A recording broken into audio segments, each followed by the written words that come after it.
format with Devora and myself going live so you can actually see us, which is kind of exciting. So bear with us if there's any technical glitches. Hi and welcome everybody. Thank you for joining us. It is 2:30, so I think in the interest of time, we will get started. Firstly, we might be familiar faces to you, but we wanted to introduce ourselves. My name is Melissa McVie, and I am the Education and Home Support Facilitator with the Ontario Association of Residence Councils, also known as OARC for short. And I am Devora Greenspon, Resident Leader at Bayview Extendicare and OARC Board Director, also Secretary Treasurer. We want to introduce ourselves so that you could put faces to our names. And voices. And voices. We'll be back on camera later to take any questions you might have. So just to start, we've got a few quick housekeeping items to go over. You'll notice that your lines are muted, and that's really to minimize any background noise or distractions that you can sometimes hear during some of these live recordings. There will be an opportunity to have a live question and answer period with Devora and I at the end of our time together. I also wanted to let you know that today's session will be recorded.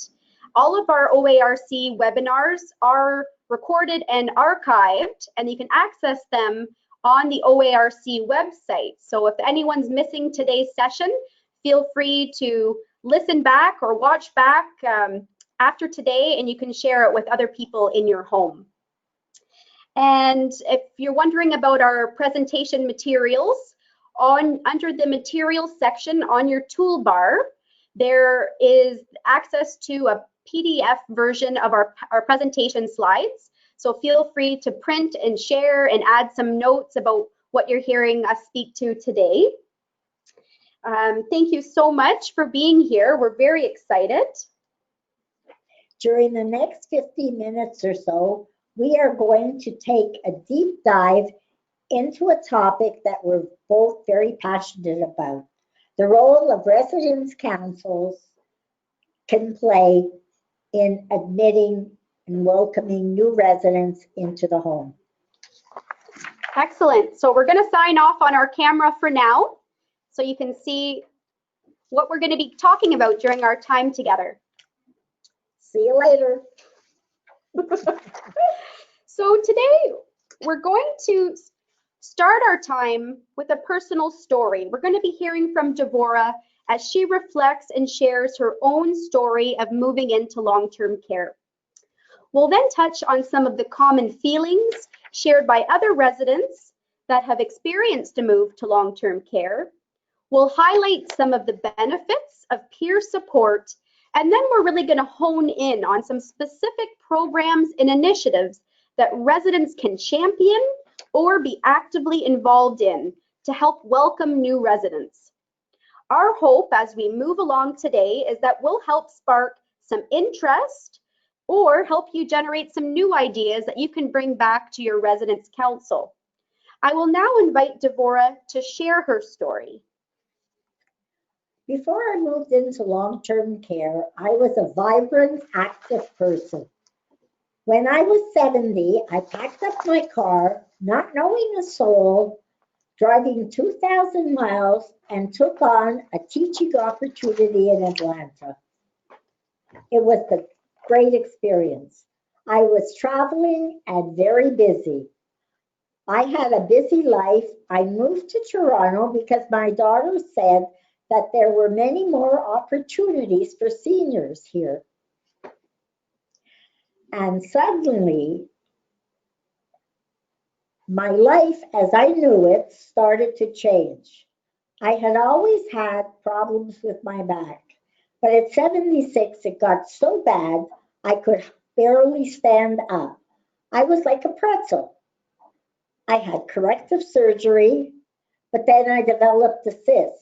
I was cleared by my doctor to travel to my apartment in Florida wearing a brace, but I developed a serious infection and was taken to the emergency room. After weeks in a Florida hospital, I was airlifted back home to a hospital in Toronto where I had a second back surgery. Upon returning home, my legs gave out and I couldn't walk. I knew because I couldn't walk, my kids could not look after me. I was admitted to a short stay bed in long-term care while I awaited a permanent placement. There I developed C. difficile and double pneumonia, which landed me back in the hospital. Due to illness, I didn't really know what was happening around me. I almost died. I was eventually moved to my current home.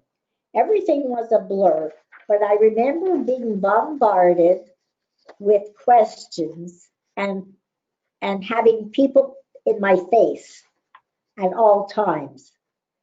They were driving me crazy. I swear, my roommate's radio was blaring. I felt like I was in a goldfish bowl. There was no privacy.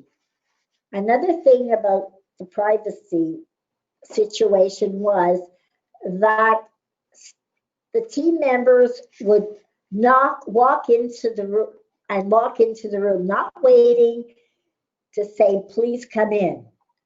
And this was a very difficult situation for me to adhere to. Really, there was no privacy at all at any time. And I'm still working on that after 8 years. Reality started to sink in. I was in long-term care. I thought my world had collapsed. I was so devastated. When I think about it now, I could cry. I found myself in a strange place, put in a room with another person I didn't know. People continued to ask me lots of questions in those early days, and I felt, who the hell cares at this point? Stop bugging me. It was not a pleasant experience. I was really upset about not being able to shower every day. Here, I could only do it twice a week. What a bummer that was. I had been uprooted from everything familiar, everyone I knew and loved. Eventually, I had to have a neck surgery. I returned back home and started to take my rehabilitation very seriously. I was committed to getting back on my feet. I didn't want to live my life in a wheelchair, and I did. My pain was being managed and improving slowly, and my mind was feeling clear, and I was starting to feel like me. And then I got bored.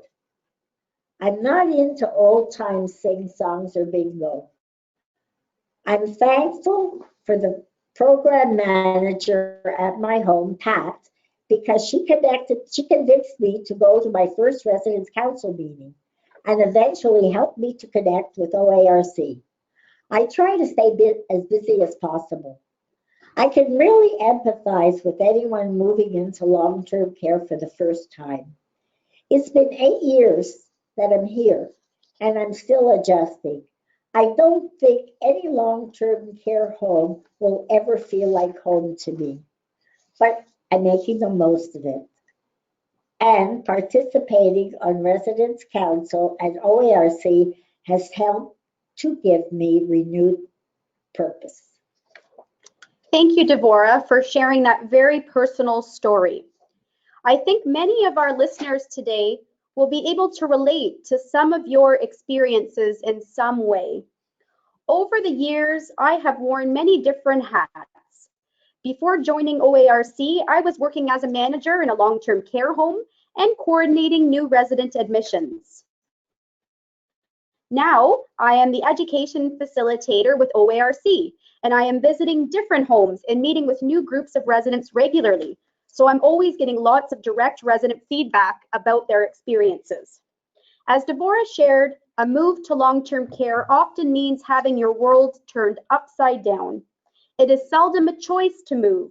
You may spend months or even years waiting for a bed, and then all of a sudden you get the offer and you're expected to move in within 48 hours.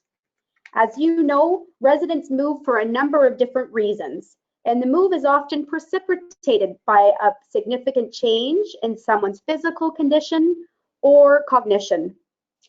This can be a roller coaster, and I think you really heard that in Devorah's personal story of all the ups and downs and the health changes. When people move into long-term care, they are grieving multiple losses. They've had the loss of their home and really life as they knew it. Some of the common feelings and experiences that residents have shared with me throughout the move-in process and during their transition to the home are some of the following that I've outlined on the slides here.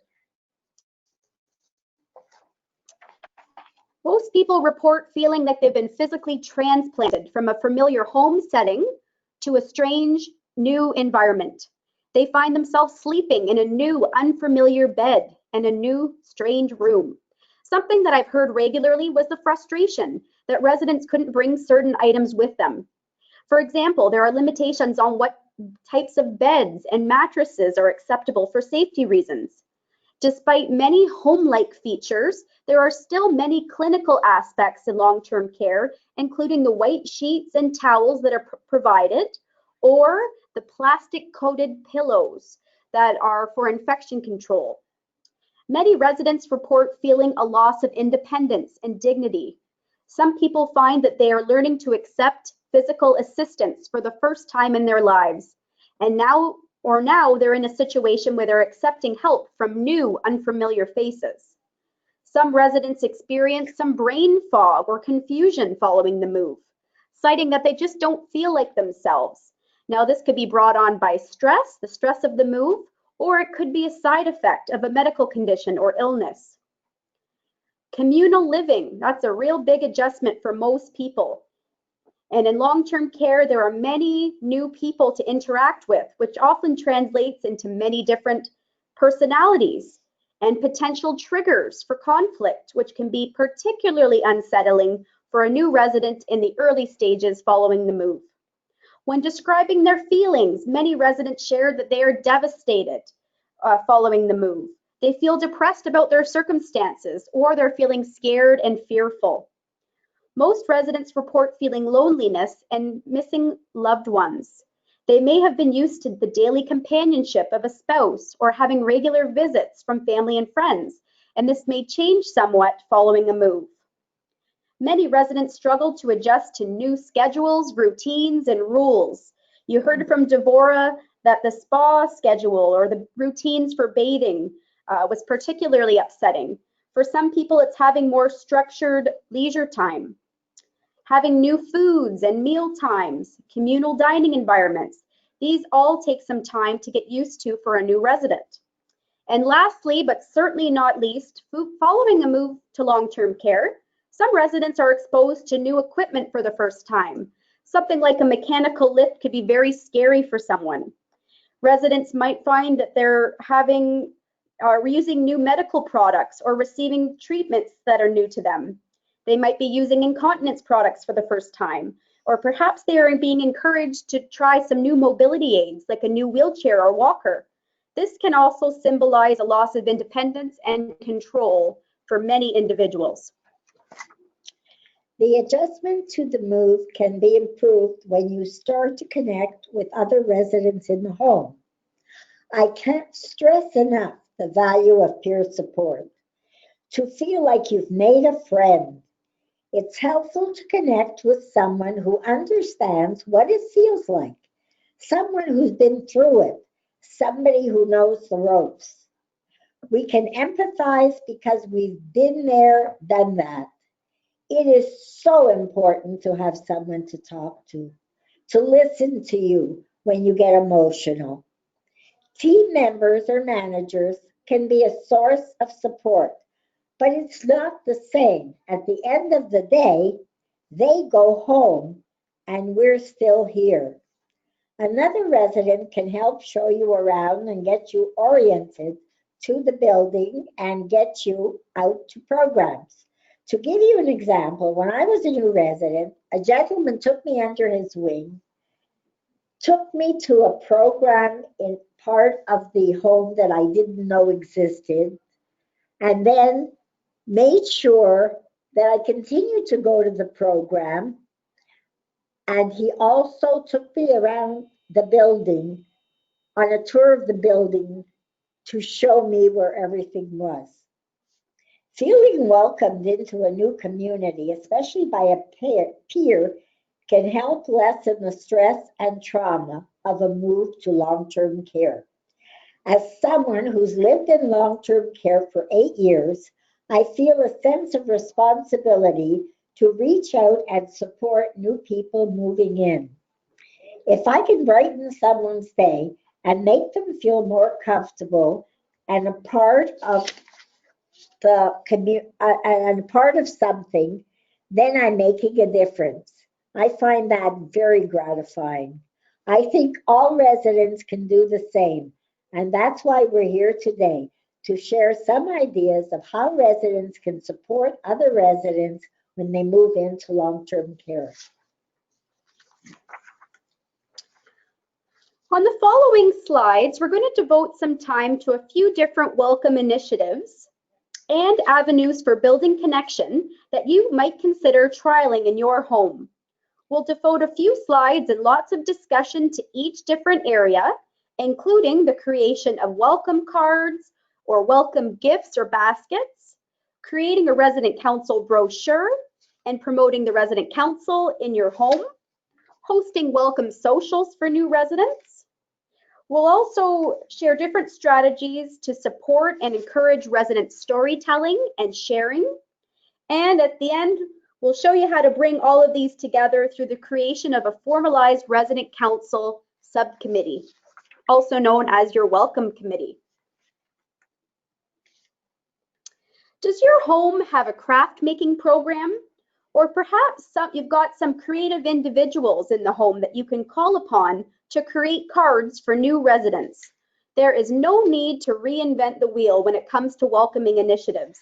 You can embed them right into existing programs and practices. And you can use materials that are easily obtained in your home. Residents can be involved in creating greeting cards to share with the new resident. To get started, we'd recommend that the council coordinate with the programs department at the home and brainstorm a list of desired materials to help support and complete the task. Some examples include heavy cardstock, paper, stamps, stickers, decorative art paper. The sky is the limit. You'll want to commit to meet regularly to make these cards so that you always have a collection of cards ready. This could be a monthly program offering on your activity calendar, or you can include it as part of the Resident Council Welcome Committee work, which we'll touch on a bit later in the presentation. As a group, you might consider personalizing the greeting inside each card, or have some of the resident council leaders sign each card individually for a personal touch. When a new resident moves in, the resident council leaders can hand deliver the welcome card and make that personal connection with the new resident. I've been collecting some beautiful cards from different homes across the province that I've pictured here on the slide, so you can get a bit of a sense of what your council group might like to try. The sky's the limit, as I said before, and it's your chance to get creative. How nice to arrive at your new home and receive a gift basket of goodies. At my home, I've recruited a group of residents to help me complete welcome baskets every month in preparation for new residents moving in. There's lots of ways to go about doing this. You don't need to buy much. You can put together things you already have in your home. You can collaborate with the home's nursing department to gather stock toiletries, items, and label them for the residents. You can work with the recreation department or use resident council funds to purchase gift baskets or plastic shower caddies to contain your gifts. You could connect with local community groups or churches to collect donations, such as knit goods like such as knit goods like blankets, or work with the knitting group at your home and encourage them to get involved in the welcoming initiative. You can include a recent newsletter and a copy of the Residents' Bill of Rights in the basket. As one of our OARC Board Director homes, the Residents' Council runs the Tuck Shop and Cafe. And in every welcome basket, they include a Tuck Shop gift certificate for new residents to use. There are endless possibilities for what you can put in your basket. At my home, which is an extended care home, we have some branded items we can include in the baskets, like a teddy bear, or if your home might have a mug. I mentioned the toiletries earlier. These could include a toothbrush, toothpaste, mouthwash, comb or brush, deodorant, Kleenex, a handheld or magnifying mirror, and we recently had the suggestion of adding shower caps to protect the residents' hair. You could include pens and a notepad. You could even get more personalized and have items with the resident's initial or monograms. I think that would be fun. When assembling these baskets, think about what you would have appreciated or wanted when you first moved in. What would have brightened your day? When I came to long-term care, I came from the hospital. I had nothing with me. Many people don't have family or an advocate to bring in personal items or items they may have forgotten or overlooked. Consider delivering the welcome baskets on move-in day, if feasible, so the resident can start to use the contents right away. Thanks, Devorah. Those were some great ideas. When resident leaders on the Residents' Council are more visible in the home and easier to identify, this may help new residents know who to connect with should they encounter any problems, if they have any questions, or if they simply are seeking a listening ear. You might consider implementing some of the following ideas in your home. For example, you might consider having a dedicated resident council board with photos of the resident council leaders. Or you could also include home area or floor representatives here if you've got that model for your council. We've got an example of what this council board can look like right here on the slide. It's helpful if the resident leaders in your home wear name tags that are bright and easy to read. That also helps to make them more easily identifiable. When I visited the West Side Residents' Council in Etobicoke, they had brightly colored custom t-shirts made up to help identify resident leaders. And the resident leaders wear these t-shirts at special events to make themselves stand out. I thought that was a great idea, and I've got a picture of the council executive right there. Another great way to promote the council in your home is to write a monthly news article. And this could include informative information about the Residents' Council, any updates, highlight important opportunities for engagement, or even advertise any vacancies on your resident council leadership team and try to get more people involved. If your home has its own website, you may even wish to include some information about the Residents' Council there as well. Another opportunity for showcasing your council is through the admission package. One of the many powers of the Resident Council is the opportunity to create and include information to promote the council in this package. Many councils have worked together to create a customized brochure or poster to advertise the council.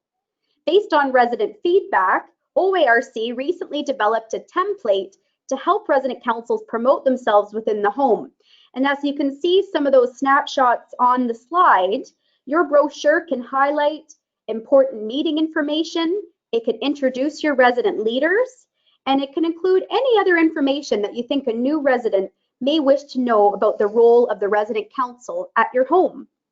Once you've gone through the exercise of creating your own home-specific council brochure, it can also be added to your welcome baskets, or it could be used as a tool, something you can hand out if you have an education night at your home, or you can give them to new residents in person at resident welcome socials, which Devora will be touching on next. Residence councils can plan and co-host social events like a welcome tea or evening mixer to help new residents and their families feel welcome in their new home. You might consider hosting these events on a monthly, bi-monthly, or quarterly basis to best meet the needs in your home. It helps to keep these socials more intimate, as big groups can be intimidating for some people.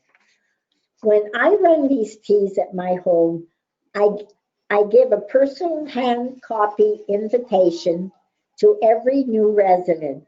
We also include the resident's family and friends. You may want to ask your residence council assistants to help contact the families to attend. I always invite the home management team by personal written invitation to participate in the welcome socials so that new residents can put faces to the names. Once relationships are established with management, the residents have a better sense of who to go to moving forward if any questions or concerns come up. These relationships are extremely important. At each event, I introduce myself and the other resident leaders and guests. I give an overview of Residence Council, and then the resident leaders and I circulate around the room to make everyone feel welcome.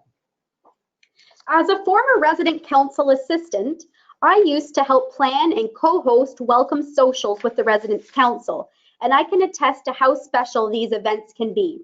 Sometimes we ran these social events in the afternoon and served tea and light refreshments. We even did a few socials outside when the weather cooperated, which provided a nice change of scenery.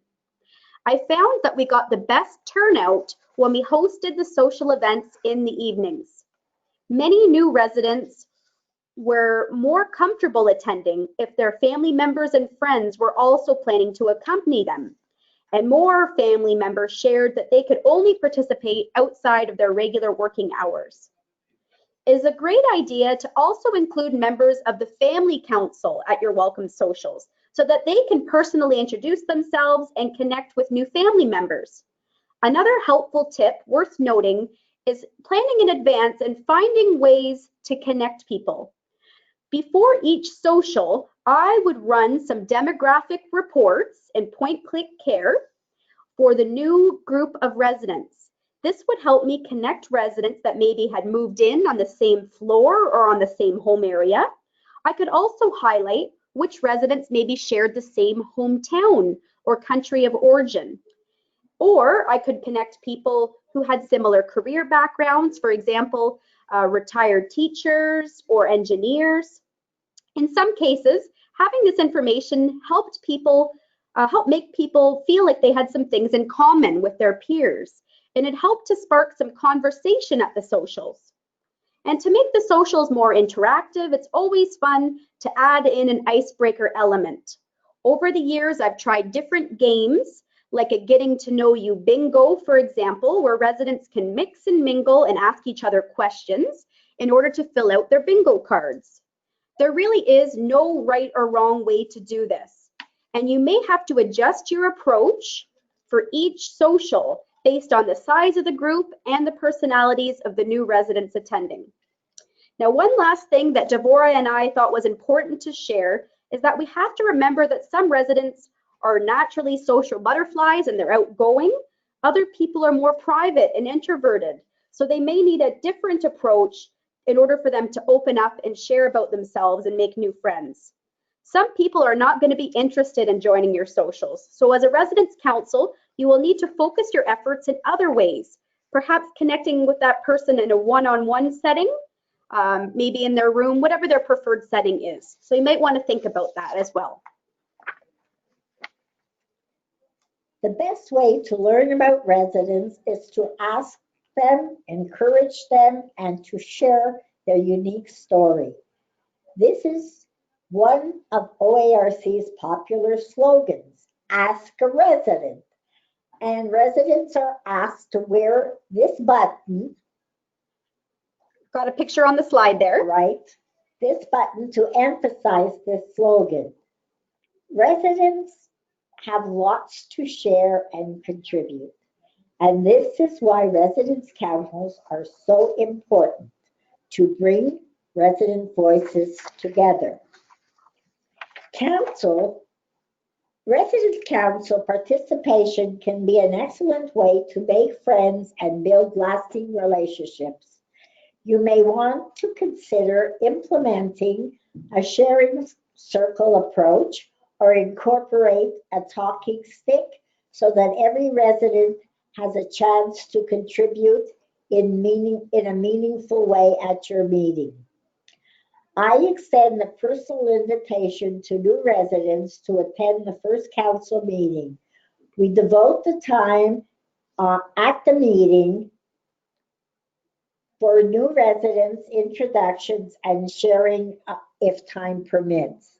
I like to stress at council meetings that council is a safe environment where residents can speak and share any topic they want without fear of retribution.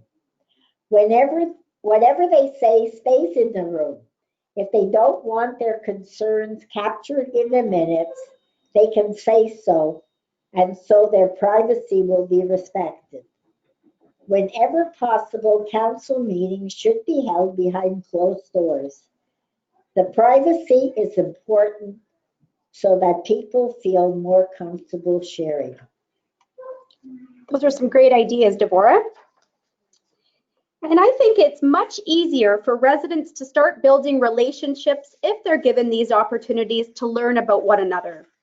Storytelling in various forms is an extremely powerful exercise, and the team at OARC has witnessed many different ways that storytelling is being encouraged and supported in long-term care homes. One excellent way of sharing a resident's personal story is by way of your monthly newsletter. You may consider writing an article or including a resident spotlight each month. I met a resident by the name of Virginia at Kensington Gardens in Toronto who has a passion for sharing and storytelling. She's a gifted writer. She also has a deep commitment to getting to know her peers living in the home.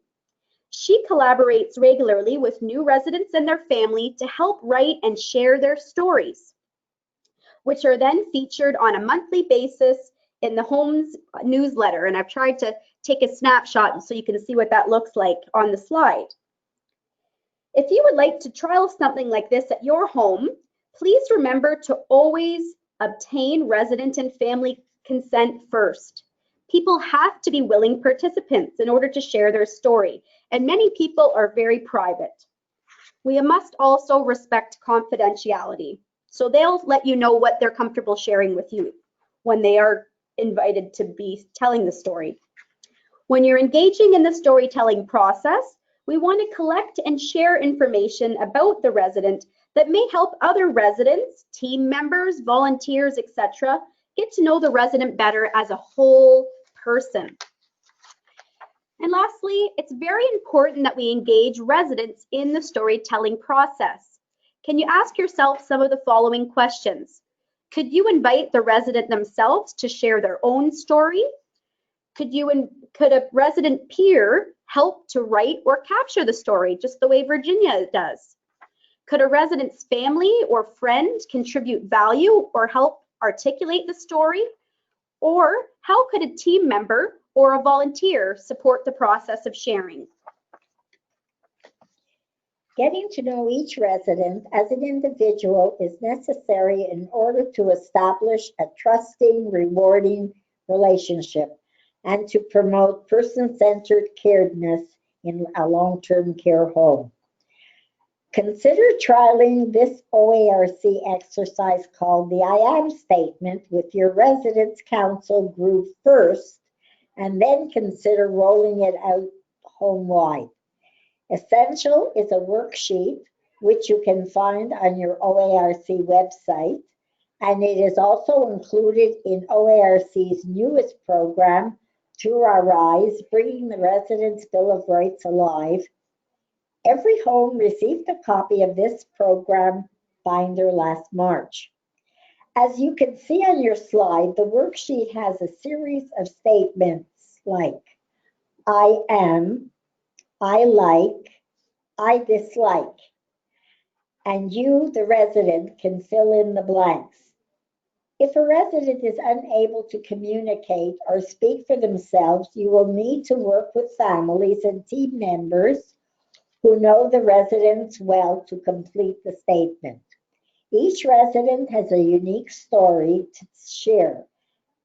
An I am statement is a personal proclamation. I'd like to take this opportunity to share my own I am statement so you see how powerful these things can be. We're going to get Devora back on camera so you can hear her share her story. Oh my. I am 86 years old. I will be 87 in September. For my 86th birthday, I went on a camel ride at the Toronto Zoo. I have been a resident in long-term care for 8 years. I have severe osteoporosis. In the last 8 years, I have had 2 back surgeries, 1 neck surgery, 1 shoulder replacement, and unfortunately, another hip surgery because I fell last August. I learned to walk again and went up 3 flights of stairs to visit my daughter and have brunch with her. I am an adult and I don't like to be talked down to or patronized. I am a resident leader in my home and a member of OARC and secretary treasurer of that organization, and through them find more purpose in my life each day. I am part of creating solutions to the challenges in my home. I have known heartache, I have known joy. I am a widow, a mother, a grandmother, and a very proud great-grandmother. I have no jewels. My children, my grandchildren, and my great-grandson are my diamonds. I am a teacher and taught into my 70s. I am a lifelong learner, an avid reader, and have a sense of humor.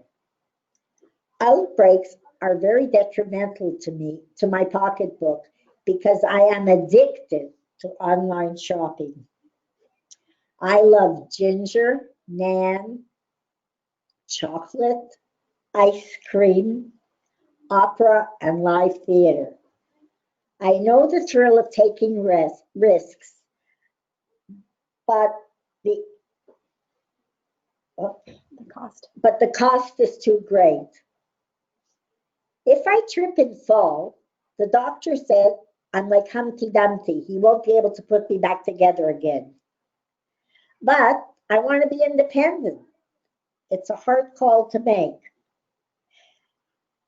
8 years ago, I was so close to death that my son was told to get my affairs in order, and my late brother and sister-in-law were told to cancel their cruise to prepare for the worst. However, I am not done yet. I am still here, and I am whole. I am Devora Greenspon. Thank you, Devora. I'm sure the whole audience is clapping for you. It was a very beautiful, real statement about who you are as an individual. So we really hope that this inspires you to bring this exercise and to jump into the Through Our Eyes program after today's session.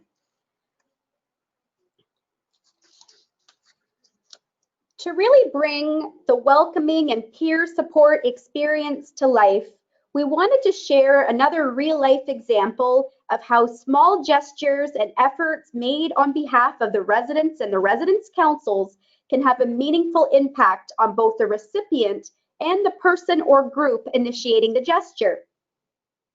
Denise Burke, who's pictured here, she's an OARC board member living in Sudbury, and she shared an especially heartwarming example.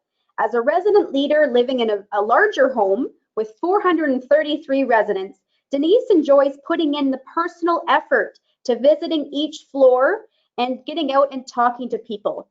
She shared that it is important, just as important for her, that she try to engage with all of her peers, including those who may not be able to communicate verbally. With the support of a volunteer, Denise delivers welcome gifts with a personalized welcome letter to each of the newer residents. Residents are given a choice of their welcome gift. They can have a quilt, a crocheted blanket, or a plush teddy bear. And it's worth mentioning that all of these gifts have been generously donated by local community groups that have connected with the Residents' Council and the home. Denise shared with us that she has witnessed firsthand the power of kindness and peer support through this gift delivery program. On this next slide, you can see a smiling Denise pictured here with a new friend who also happens to be her new roommate. When her roommate moved in, Denise delivered a special welcome gift that happens to be the beautiful yellow quilt on the wall behind them in this photo. Denise's roommate and her family, and her family were so touched by this welcoming gesture made on behalf of the Residents' Council and the home that they decided to hang the quilt so it could be admired as a treasured tapestry to make this resident feel at home in her new room. Denise mentioned several times throughout the conversation with me that not only do the residents receiving the gift feel special, but she, as a resident leader, derives a great deal of happiness and gratification through helping and connecting with others. She says that a positive attitude and a friendly smile really go a long way. So a big thank you to Denise in Sudbury for sharing this personal story of connection and peer support. Now, a great way to bring all of these welcoming ideas that we've shared together and to formalize the process to ensure that the things that we've talked about today are carried through is to create a welcoming subcommittee as part of your Residents' Council. Now, Devora and I are a bit curious and we want to engage with the audience. We want to learn how many of the participants on the line actually have a Residents' Council welcoming committee at your home. We're going to launch a quick poll. I think Josie Lee's going to launch a poll on your screens. I see that it's open. So if you could let us know yes or no whether you have a welcome committee. I think we'll give everyone another few moments.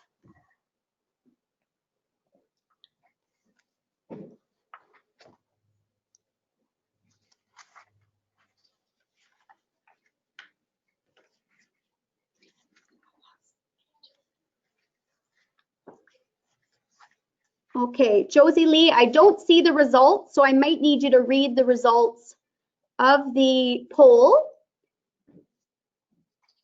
It looks like we had 23% say that they do have a welcoming committee, and 77% said no, not yet. So I think this information that you're sharing here today, there's lots of room for implementing or starting to work towards a welcoming committee.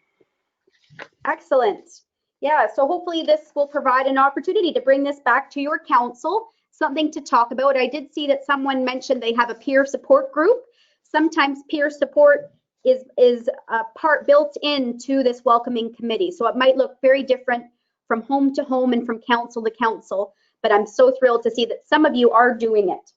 Now, before jumping into it, we want on to actually how you make these council or subcommittees happen. We want to focus on some important enabling practices that will support the success of a resident council welcoming committee. So it's kind of some precursors that need to happen in your home. Firstly, we need to recognize that everyone in the home, especially residents, can play a meaningful role in supporting new residents and families. As a resident council, we want to encourage you to develop a communication system with the management team in your home to ensure that the resident council leaders are being notified when a new resident is expected to move in. Council leaders really only need to know somebody's name and their room number and the date and time of the move. Of course, we always want to be respectful of resident privacy and confidentiality. So councils do not need to be privy to any other personal details. I think that's often a concern about what information can be shared with the resident council. Councils can then work collaboratively with the home social worker or the admissions coordinator in the home, as well as other departments, to help support the move-in process to ensure a warm reception to the home for the new resident and their family. It truly takes teamwork to do this well. When resident leaders are kept in the loop of new resident moves and they're notified when new residents are coming in, then they can work with the members of the council welcoming committee to start preparing a bit of an outreach plan and start putting together the customized welcome gift for that new resident. So, how do you actually go about forming a welcome committee? First, you can present the opportunity to create a subcommittee with the dedicated purpose of welcoming new residents in the home at your next council meeting. You'll need to identify a resident leader or chairperson to help oversee this group. You may want to ask your resident council assistant for help with the committee as well. Typically, several residents, often less than 10 people, serve on a subcommittee. You can ask for residents to volunteer, or you can simply ask people to participate. If your home has home area representatives in place or a resident ambassador program, these individuals might make great members. Next, you'll want to create a schedule for meetings. You may consider adding the welcoming committee meetings to the program calendar so that people know in advance about the time and place of these meetings. Next, you want to identify your contact person in the home who will be sharing the new resident information and move-in date. As a committee, you can brainstorm what welcome initiatives you want to try. Maybe you start with one and add one more later. Keep it simple.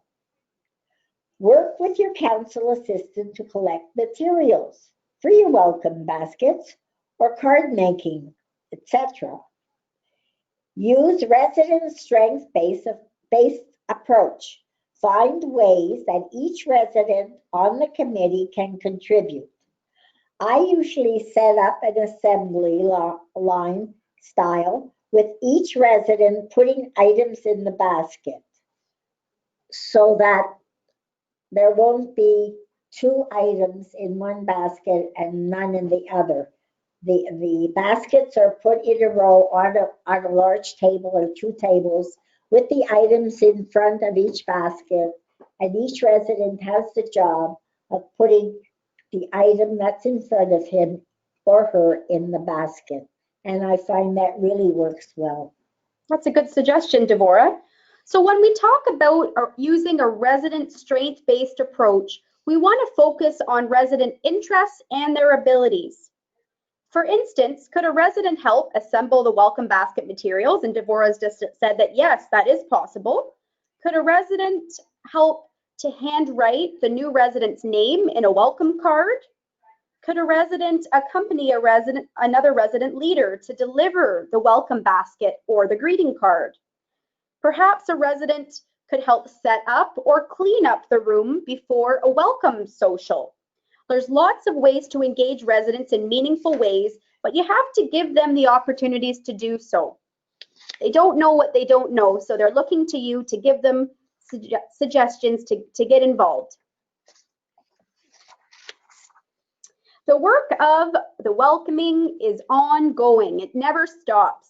As an extension of your welcoming committee efforts, resident leaders may champion friendly visiting programs or informal check-ins with new residents in the weeks following the move.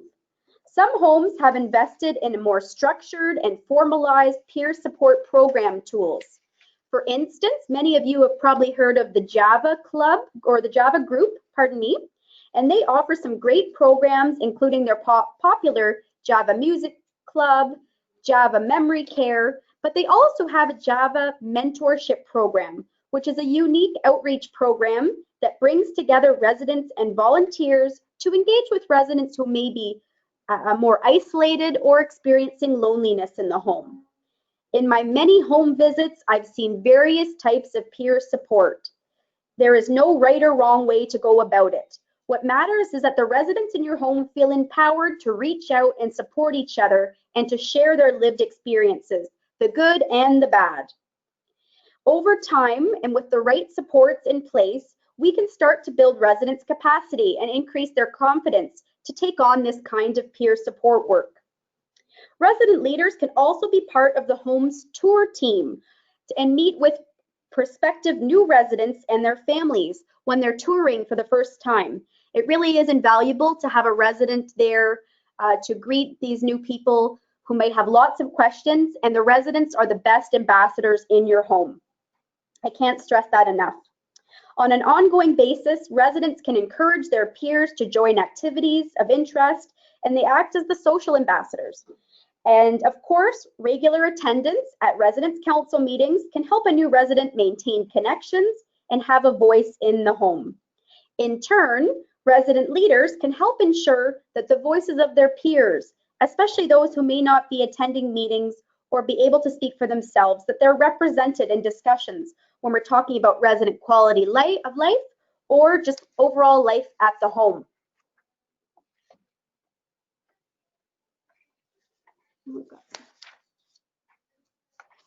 Oops, sorry. You mixing me up? Oh, sorry, my fault. Okay. I apologize, excuse me. Okay, as our time together draws to a close, let us remind you that everyone has a unique story and experience, mixed emotions following the move to long-term care, and peer support can help ease this transition. Don't be afraid to try something new and challenge the status quo in your home. As a council, can you find ways to empower residents to take on welcoming and supportive roles in the home? And as we mentioned before, this kind of engagement helps to give residents a sense of purpose, and it strengthens relationships in the home. As much as possible, we encourage you to promote individual storytelling and sharing. Now, as a bit of a challenge, can you commit to trialing at least one new welcome initiative, or think about how you can enhance current practices at your home? Perhaps you will consider formalizing a welcome committee as part of your residence council. We also want you to think about efforts your council can commit to doing to provide ongoing peer support after someone new has moved in. So at this time, we have protected the last 6 minutes or so for some live questions. So we'll get Devora and I back in real time on camera. Now, you're welcome. I think you can unmute your line to ask us a question, or if you'd like to type into the chat box, our behind-the-scenes facilitator, Josie Lee, can read your question out loud, and Devora or myself can take a stab at a response. So we'd love to hear from you.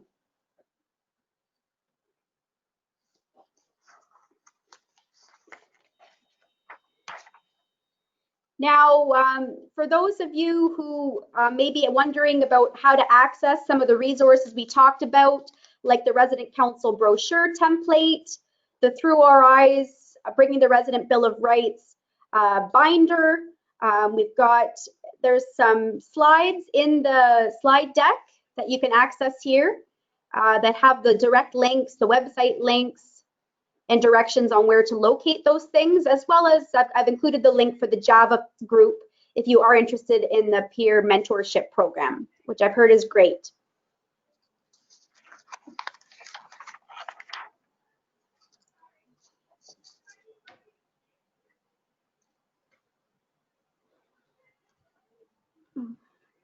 I think a question popped up about whether the OARC tools are currently being offered in French.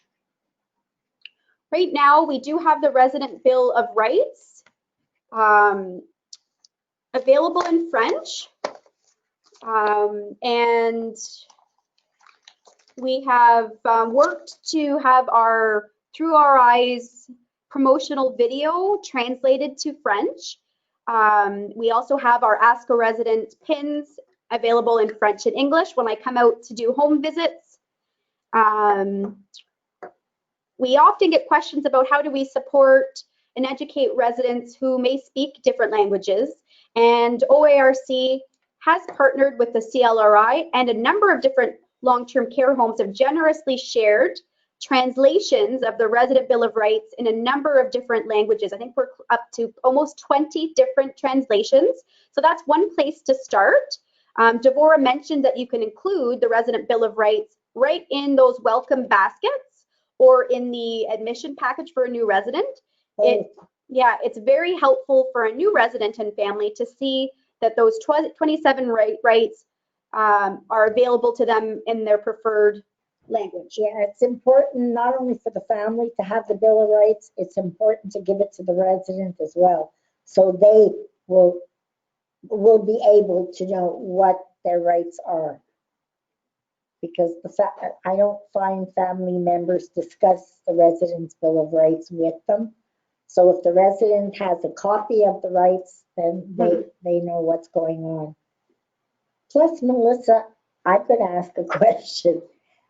We have these tools like the template for the minutes and the template for the brochure and the template for the agenda. Are those translated into French as well? I think we're slowly working on getting a lot of our OARC tools translated. That is a request that we are partnering with external translators to start making that happen. Just curious. I know that we did have a French translation of our resource guide supporting your home's residence council. We just had another comment here from Sharon Cook, who is the president of OARC's board, echoing some of the comments that Devora had shared earlier around how storytelling can be a useful tool within residence councils to really help other residents during the transition in terms of better understanding and getting to know each other. Right. Yeah. Thank you, Sharon. Thank you. The other comment that we had here in the question box was around the materials and if the slides will be available following the presentation. So I just wanted to re-note that in your toolbar under the materials section, you are able to download today's presentation in a PDF format. So you're able to, as Melissa mentioned earlier, you can print that off, you can share that with your coworkers, your teammates, or your peer residents. Excellent. I see lots of people are starting to sign off, and I do wanted to take this opportunity as we approach 3:30 to say thank you so much on behalf of Devora and myself for taking this time out of your busy afternoon to join us. I'm thrilled to see we've got a number of residents that in the council groups that have registered to participate today, as well as home administrators and many resident council assistants who we hope will relay this information back to the residents. And as we mentioned before, it truly is a team effort If the home is supportive of resident engagement in welcoming initiatives, then we're likely to see more positive outcomes if everyone is involved in the process. Wonderful. Okay. Anything else?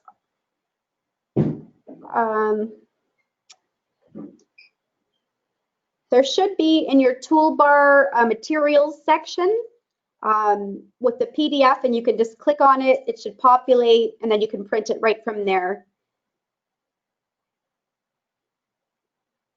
The toolbar is likely in the top right of your screen. It pops up when you join the webinar.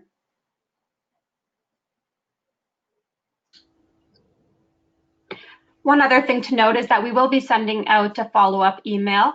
So in that email, you will receive a link to the materials. So if you're unable to locate your toolbar during the session live today, you will have access to that in the follow-up email.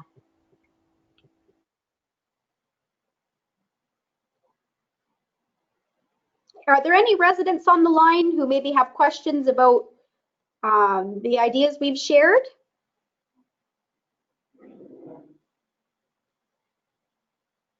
It doesn't look like there's any additional questions at this point in time, just many comments of thanks and gratitude towards the presentation today.